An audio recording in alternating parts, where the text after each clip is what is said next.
দেহের পুষ্টি, দেহের ভিটামিন, যত কিছু দেহের প্রয়োজন, ক্যালসিয়াম বলেন, ক্যালসিয়াম বলেন,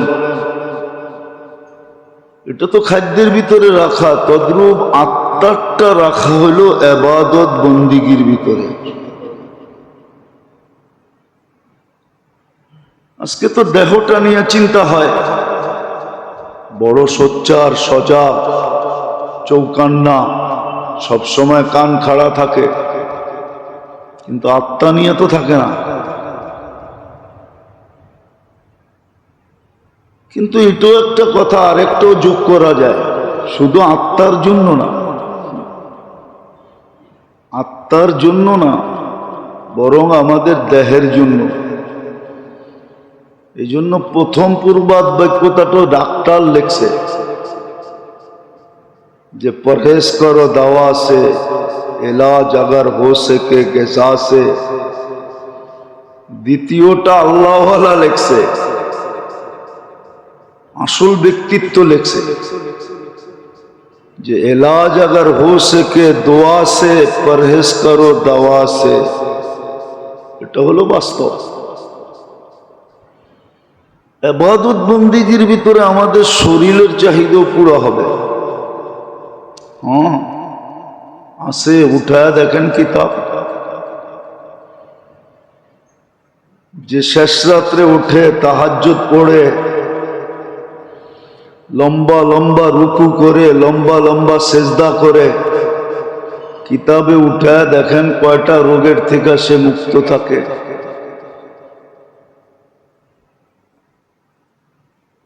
কিতাব উঠায় দেখেন, বেরাস তো ঘন্টা ভর করি, ঠিক না? গ্রাম দেশও এখন দেখা যায়, শহরও দেখা যায়, গেঞ্জি একটা গায়ে, গামছা একটা কাঁধে, বেরাস একটা মুখের ভিতরে নিয়ে মারতেছে আর হাঁটতেছে। হ্যাঁ হ্যাঁ, মনে হয় ভুল বলতেছি। হ্যাঁ, দেখছেন এরকম অহরহ গ্রামে দেখা যায়, শহরও দেখা যায়। শোয়ার আগে ব্রাশ করতেছে ঘন্টা ভর, এমন ভাবে করতেছে, মাঝে মাঝে মন চায় ডাইকা বলি একটা সিরিজ কাগজ আনলেই তো হয়, আরো ফকফইকা হবে। অথচ মেসওয়াকের ভিতরে 70টা রোগের শেফা, অথচ মেসওয়াক করে না। মেসওয়াক, অথচ ব্রাশ করার ভিতরে কয়টা রোগের শেফা?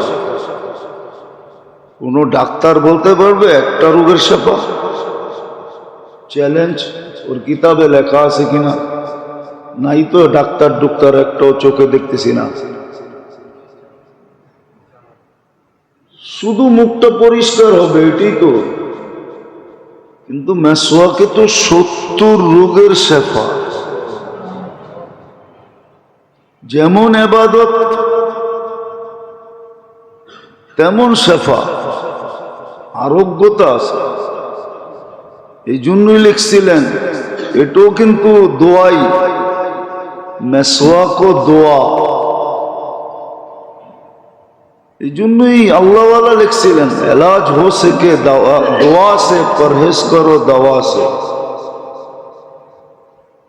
দোয়া দিয়ে চিকিৎসা করো, দাওয়া দিয়া না। দোয়া দিয়ে চিকিৎসা করো। আসলে একিনই নেই আমাদের, যতটুকু ভিতরে একিন থাকা দরকার আজকে আমাদের এতটুকু নাই। আল্লাহ রসুলের কথার উপরে যতটুকু বিশ্বাস থাকা দরকার ওই মাত্রায় বিশ্বাস আমাদের নাই। প্রত্যেক জায়গায় কিন্তু আছে, কিন্তু আমরা কিন্তু ব্যবহার করি, বা কিভাবে এটা ব্যবহার করি, যতটুকু বিশ্বাস থাকা দরকার এতটুকু নাই। থাকলে তো সত্যই হইতো, যাদের ছিল ওনারা উপকৃত হয়েছেন, নাহলে আবু দারদা রাদিয়াল্লাহু তাআলা আনহুর কাহিনী কিতাবে কেন আসবে যে একজন দুইজন আয়েশা সাক্ষী দিতেছে, চোখে দেখা বলতেছে তোমার ঘরটা চলে গেছে, পুরা পাড়া চলে গেছে, তোমার ঘর থাকে কই? তোমার ঘরটা তো পাড়ার ভিতরেই ছিল। আর উনি প্রত্যেকবার বলতেছে চাইন থেকে আমারটা চলে নাই। চতুর্থ ব্যক্তি জিজ্ঞেস করছে, তিনজন সাক্ষী দিল, দুইজন দিলেই তো হইতো, তিনজন তো দিল, তুমি এরকম দৃঢ়তার সাথে কেমনে বললা যে তোমার ঘর জ্বলে নাই? মহল্লা এরকম ধোঁয়ায় আচ্ছন্ন ছিল যে বোঝা যাইতেছিল না, মনে হইতেছিল তোমারটাও জ্বলে গেছে। বলছে শোন, আমি দোয়া পড়া বাহির হয়েছি, আল্লাহর রসুল যেই দোয়া শিখাইছেন ওটা পইরা সকালবেলা ঘরের থেকে বাহির হয়েছি, সূর্য ডোবা পর্যন্ত আমার ওইখানে কোনো হঠাৎ বিপদ আসতে পারে না। আসলে আমাকে বইলা কয়া তারপরে আসবে, মোবাইল কইরা তারপরে আসবে, হঠাৎ আসতে পারে না। তো বলছে আবু দারদা সত্যই পুরা মহল্লাটা পুরা গেল, তোমার বাড়ির একটা, ওই যুগে তো বাড়ি আর বিল্ডিং ছিল না, টিন শিনো ছিল না, খেজুর পাতার ছাউনি ছিল যে একটা পাতা পর্যন্ত পড়ে নাই। একিন ছিল, আমাদের একিন নেই। আমরা সবাই এলাম বাবালা সুফি। বাবালা বোঝেন? ভিতরে কিছু নাই, রাগ হয় না, আমি বুঝানোর জন্য বলতেছি, ভিতরে কিচ্ছু নাই, খালি পাগড়ি সাগড়ি জুব্বা সুব্বা পুরা ভাব এরকম ধরছে যে উনি জমানার কুতুব। কথাবার্তা এরকম বলে মনে হয় যে বাস আল্লাহর সাথে ওনার চেয়ে হট লাইন কারো নাই। আরেকটা শব্দ বলতাম কিন্তু এটা শোভনীয় হবে না, এই জন্য বলি নাই, আরেকটা শব্দ আছে আমার কাছে, বলতাম, রাগ হয় না কিন্তু বুঝানোর জন্য বলতেছি। আসলে ভিতরে কিচ্ছু নাই, ভিতরে কিচ্ছু নাই, ভাব ধরে চলে। জুমার দিন দেখবেন কিছু লোক আসে সমাজের সাইজা গাইজা পারফিউম সারফিউম লাগায়া পাঞ্জাবি সাঞ্জাবি এরকম আসে, সবার শেষে সবার মাথার উপর দিয়ে টপকাইতে টপকাইতে সামনে আসে, ভাবভঙ্গি এরকম দেখায় যে মনে হয় বাস আল্লাহরে মনে হয় একবারে নামায়া লোকে নিয়ে আয়া পড়ছে। সেটি হলো ভাবভঙ্গির সুফি। আমরা সব হলাম কি ভাবভঙ্গির সুফি। এটার একটা শব্দ আছে কিতাবে আরবিতে, ওজব বলে এটাকে, ওজব, ওজব আলা, এরা ওজব, নিজে নিজে নিজেকে অনেক কিছু ভাবে, আসলে টোকাইলে দেখা যাবে ভিতরে কিচ্ছু নাই, ভিতরে কিচ্ছু নেই, কিচ্ছু নেই। আমরা দেখি মাঝে মাঝে দেখি,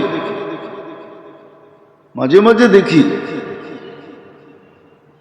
যে লেনদেনে এত কাচ্চা, লেনদেনে একবারে কাচ্চা, এত কাচ্চা যে বলা বাহুল্য কাচ্চা, অথচ সারা দুনিয়া মনে করো বড় কুতুব। কেননা বেশভূষাই এরকম, বেশভূষাই এরকম। যাক, এটা আমার আলোচ্য বিষয় না, কথায় কথা চলে আসলো এই জন্য বললাম। তো শরীরের জন্য যেরকম খাদ্যের ভিতরে আল্লাহ শরীরের সমস্ত প্রয়োজন, সর্ব ধরনের ভিটামিন বলেন, ক্যালসিয়াম বলেন, প্রোটিন বলেন, যা কিছু তা বলেন, যেটা শরীরের দরকার ওটা খাদ্যের ভিতরে রাখা। এমনকি আমাদের পানির ভিতরে পর্যন্ত রাখা। হ্যাঁ, নাইলে ডাক্তার কেন পরিমাণ বলবে এতটুকু পানি খান?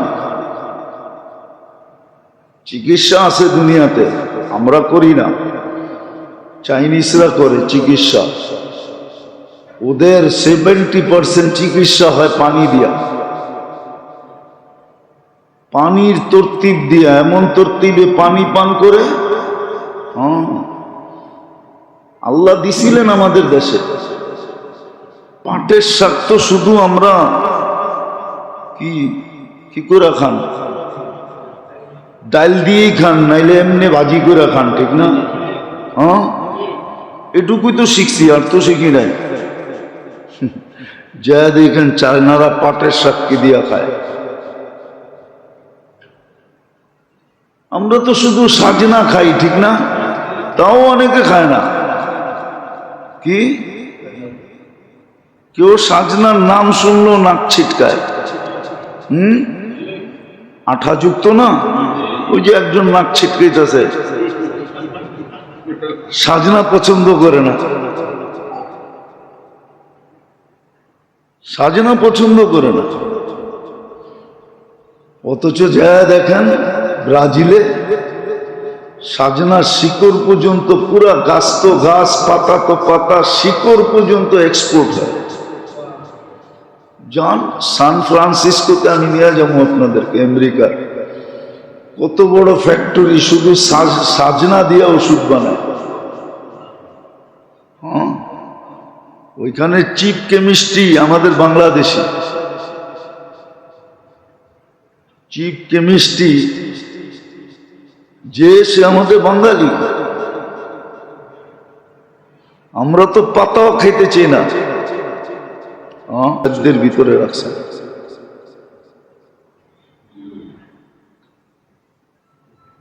এই জন্যই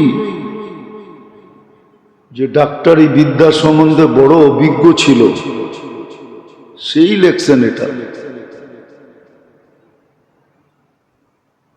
दवा अगर हो सके, इलाज अगर हो सके ग़िज़ा से, परहेज करो दवा से।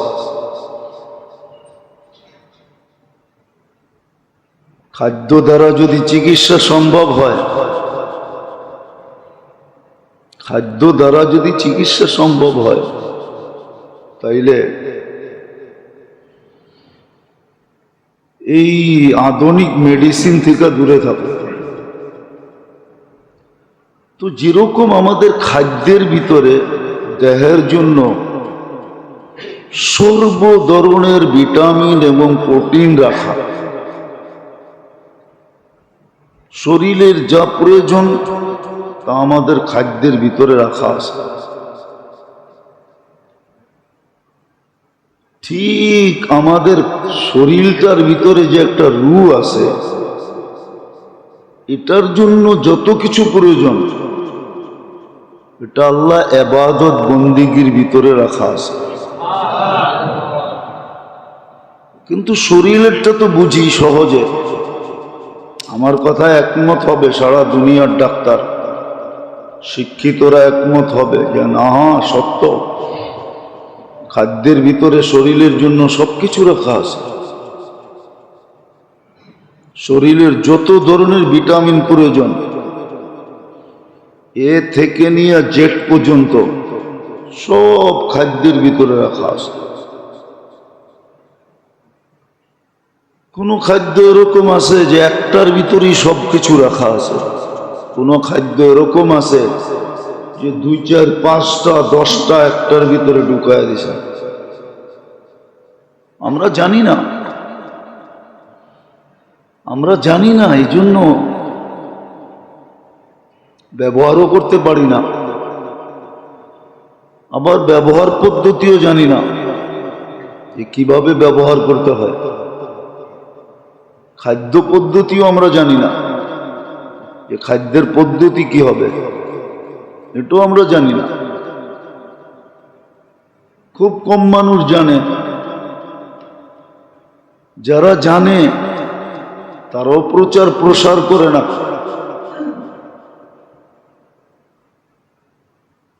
আর প্রচার প্রসার এই জন্য করে না যে আমাদের মেন্টালিটি অন্যরকম হয়ে গেছে, কেউ সঠিক কথা মানতে চায় না। কেউ সঠিক কথা, যদিও কোরআনে হুকুম ছিল, কোরআনে হুকুম ছিল, কোরআনে হুকুম ছিল ওয়াসাল আহলা যিকরি ইন কুনতুম লা তা'লামুন, যদি না জানো তো বিজ্ঞ মানুষকে জিজ্ঞাসা করো, এদের সাথে চলো, এদের পিছে চলো, এদেরকে মাইনা চলো।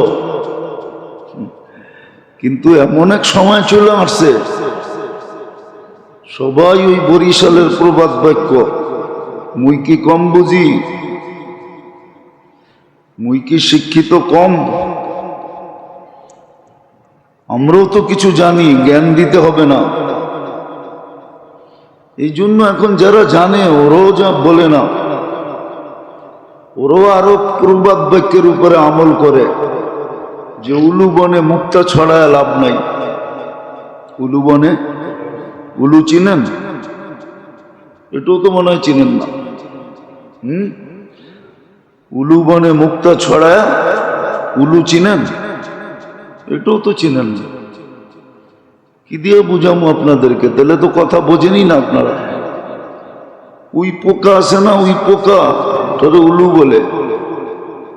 ওটা যেখান থেকে ওঠে ও মাটির ভিতরে থাকে, বর্ষাকালে বাহির হয়, মাটিকে বালু বানায় দেয়, বিনষ্ট করে ফেলে, ওটার ভিতরে লুকায়া থাকে। বর্ষা যখন হয় আর আলো যখন দেখে তো ছুটতে থাকে, ওটারে পতঙ্গ বলে। এই জন্য প্রবাদ বাক্য আছে, উলু বনে মুক্তা ছড়ায় না, মানে ছড়ায় কোনো লাভ নাই। এই জন্য যারা জানে ওরাও বলে না, জানে। জাতির মেন্টালিটি ভিন্ন হয়ে গেছে, না মনোযোগ দিয়ে শুনে, না প্রয়োজন মনে করে, কিচ্ছু না, ভাবে আমিও তো বুঝি। তো নোয়াখালীর একটা কথা আছে, জানি না নোয়াখালীর মানুষ রাগ হয়ে যায় কিনা। নোয়াখালীর একটা প্রবাদ বাক্য আছে, তুমি সৈদ্যানা বোঝো। সৈদ্যানা বোঝেন? তাও তো বোঝেন না। সিমের বিচিরে কয় সই, তুমি সিমের বিচিও বোঝো না, সৈদ্যানাও বোঝো না। আমাদের শিক্ষিত সমাজের অবস্থা হলো এরকম, আমাদের সবার অবস্থা এরকম। এই জন্য যারা জানে ওরাও বুঝাইতে চায় না, জানাইতে চায় না। জানায় লাভ কি হবে? তো যেটা বুঝাইতেছিলাম মনোযোগ দিয়ে বোঝেন, কাজে দিবে। হ্যাঁ, নাহলে মাথার ঘাম পায়ে ফেলে কামাবেন। আমরা কামাই মাথার ঘাম পায়ে ফেলে, রক্ত ছড়ায় কামাই, কিন্তু এটা আজাগায় বেজাগায় খরচ হয়ে যায়, জাগা মতে খরচ হয় না। জাগা মতে যদি খরচ হতো তাহলে তো কাজেই হতো। আজাগায় বেজাগায় কুজাগায় খরচ হয়ে যায়। মুসলমানের দোষ তো এটাই।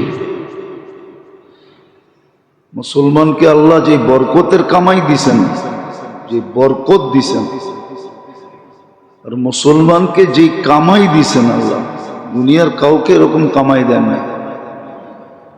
যে সহজে মুসলমানকে আল্লাহ কামাই দেন, সহজে সহজে মুসলমানকে যেরকম কামাই দেন আল্লাহ, আর যেরকম বরকতময় দেন, আমাদেরটার ভিতরে এখনো বরকত আছে, ভালো বরকত আছে। এরকম বরকতময় কামাই আল্লাহ এখনো কোনো জাতিকে দেন না। কিন্তু টাকা সব খরচ হয়ে যায় আজাগায় কুজাগায়, ফালতু জায়গায় খরচ হয়, ভালো জায়গায় খরচ হয় না। ওই যে না জানার কারণে। আবারও বলতেছি, মনীষীরা জানাইতে চান না, এই জন্যই। যারা তো নিতে চায় না, খামাখা জানায় কি হবে? তো খাদ্যের ভিতরে যেরকম দেহের জন্য সবকিছু রাখা, আর আমরা শুধু দেহটা দ্বারা গঠিত না, আমাদের ভিতরে একটা আত্মাও আছে যেটাকে রূহ বলে। আত্মা আমাদেরকে জীবিত রাখছে, ওটার যত ধরনের প্রয়োজন আছে আত্মার, এটা আল্লাহ ইবাদত বন্দিগির ভিতরে রাখছেন। কিন্তু শরীরেরটা তো বুঝে আসে, শরীরেরটা তো বুঝে আসে, কিন্তু দেহেরটা তো বুঝে আসে না। শরীরেরটা যদিও কিছু বুঝে, দেহেরটা তো একবারে বোঝে না যে আমার দেহের খোরাক। মানুষের দেহটাকে সুস্থ রাখার জন্য, সবল রাখার জন্য, শরীর বা দেহের প্রয়োজন মেটানোর জন্য আল্লাহ আমাদের খাদ্যের ভিতরে হাজারো প্রোটিন রেখে দিয়েছে। ভিটামিন রাখছেন, প্রোটিন রাখছেন, যার দ্বারা আমাদের শরীরটা সবল থাকে, সুস্থ থাকে, চলমান থাকে, কর্মঠ থাকে।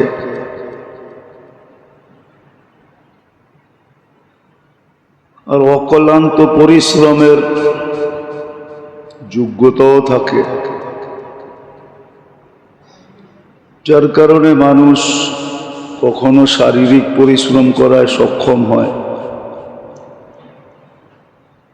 কখনো ব্রেন দ্বারা পরিশ্রমেও সক্ষম হয়।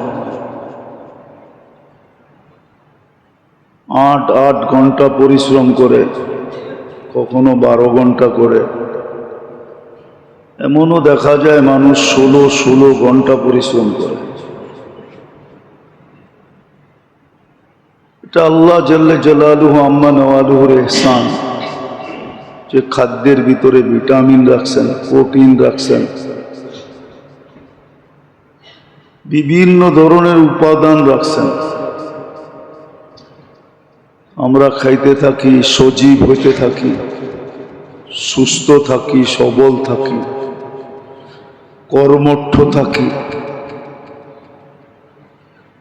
এটা তো সারা দুনিয়া এক বাক্যে মাইনা নেবে, কেউ এটার ভিতরে বিরোধ করবে না। এমনকি যে আল্লাহকে বিশ্বাস করে না সেও বিরোধ করবে না। আর আল্লাহকে যে বিশ্বাস করে সে তো করবে না, চিরসত্য। বড় মনোযোগ দিয়া শুনতে হবে, নাইলে বুঝে আসবে না। আর যেটা বুঝে না আসে এটা করাও সহজ হয় না, আর যখন বুঝে আসে তো করাটা অনেক সহজ হয়। প্রবাদ বাক্য এটাই বলে। এই জন্য বাংলায় একটা প্রসিদ্ধ প্রবাদ বাক্য আছে, কোন জায়গায় বলে বন্দের মন, কোন জায়গায় বলে বন্ধুর মন, যদি তাকে বন্ধুর মন নদী পাড়িতে কতক্ষণ। কোনো কিছু দ্বিধা হয় না। এই জন্য বুঝার জন্য মনোযোগ চাই। যত বেশি মনোযোগ হবে, আর কথা শোনার ব্যাপারে যত বেশি মনোযোগী হব, তত বেশি দিলের ভিতরে কাঁদবে, বসবে, আমল সহজ হবে। তো যেটা বুঝাইতেছিলাম, কথাটা যদিও সূক্ষ্ম, কিন্তু তারপরও ধ্যান দিলে বুঝে আসবে। আর এটা আল্লাহর ওয়াদা, দ্বীনি কথা যে যত মনোযোগ দিবে, আল্লাহর অঙ্গীকার, ওয়াদা, আমি তাকে বুঝাইও দিব, আবার কঠিনটাকে সহজও করে দিব। হ্যাঁ, এটা আল্লাহর ওয়াদা। এই জন্য খুব মনোযোগ দিয়া আমাদের পান করা হোক আর বক্ষণ করা হোক, প্রত্যেকটা জিনিসের ভিতরে আল্লাহ আমাদের স্বাস্থ্যের জন্য, সবলতার জন্য, সুস্থতার জন্য, এই জন্যই কোনো কবি লিখছিলেন, যদিও আমরা হয়তো কোনোদিন শুনি নাই আর শুনলেও মনে নেই, এই জন্য কোনো লেখক, কোনো মনীষী লিখছিলেন, ভালো মতে বুঝতে হবে। इलाज हो सके दवा से, इलाज हो सके ग़िज़ा से, परहेज करो दवा से। इलाज अगर हो सके ग़िज़ा से, ग़िज़ा बुझें, खाद्य द्वारा यदि चिकित्सा सम्भव है तो परहेज करो दवा से। मेडिसिन खावा छेड़ा दो,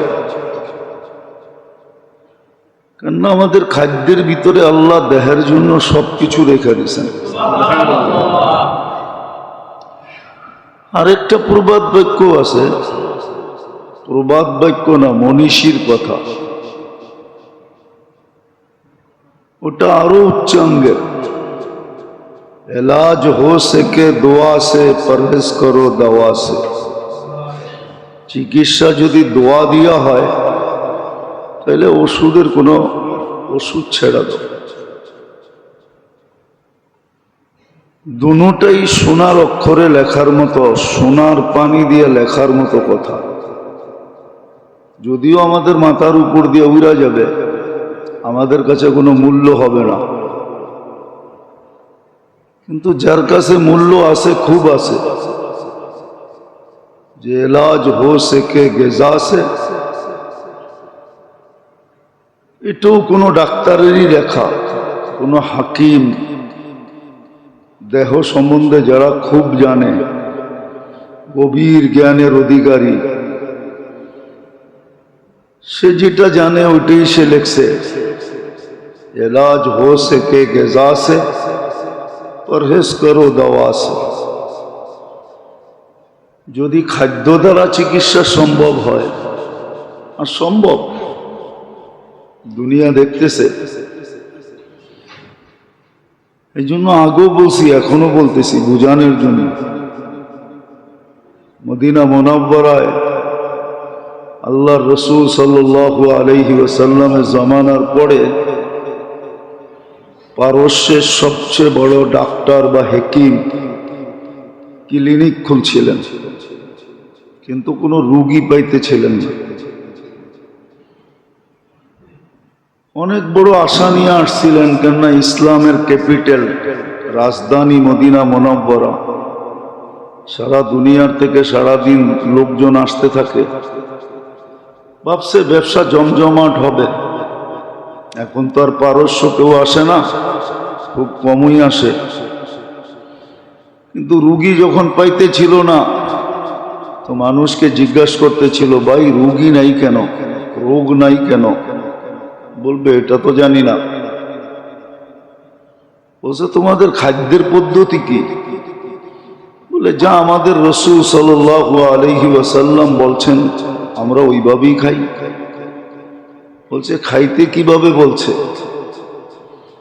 তো বলছে আমাদেরকে বলছে লা তাকুল হাত্তা তাজু, খিদা না লাগলে কখনো খায়ও না, চাই সামনে সোনা থাকুক। খিদা না লাগলে খায়ও না, যদি সোনাও সামনে থাকে, স্বর্ণও যদি থাকে। আমরা তো যা পাই তাই খাইতে থাকি, ঠিক না? বিনা পয়সায় পেলে তো কোনো ছাড়ই নেই, ঠিক না? দাওয়াত সাওয়াত পাইলে তো বিনা পয়সাই, ঠিক না? খাইতে থাকে। তো বলছে খিদা না লাগলে খাও না। আমরা খিদা না লাগলে খাই না।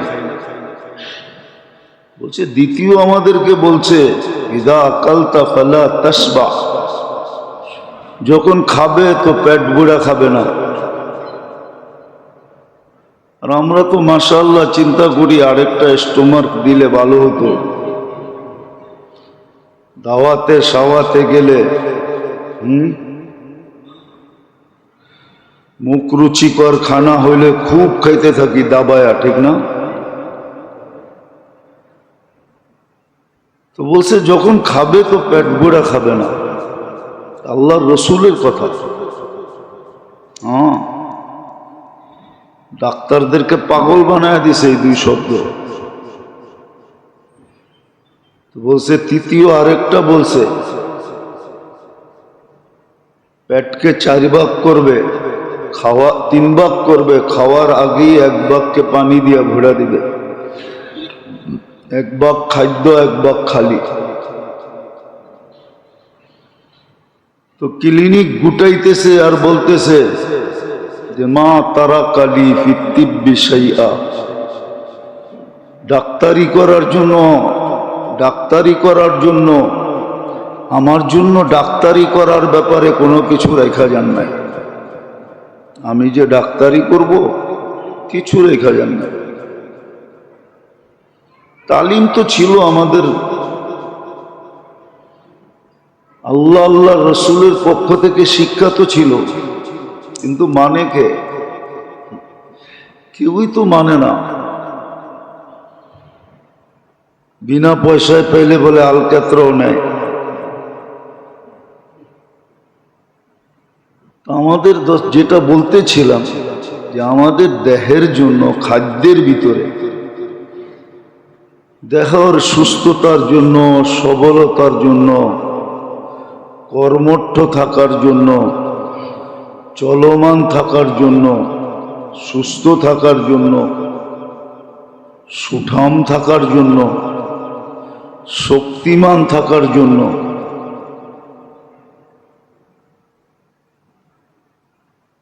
আল্লাহ খাদ্যের ভিতরে সবকিছু রাখছেন, সব কিছু।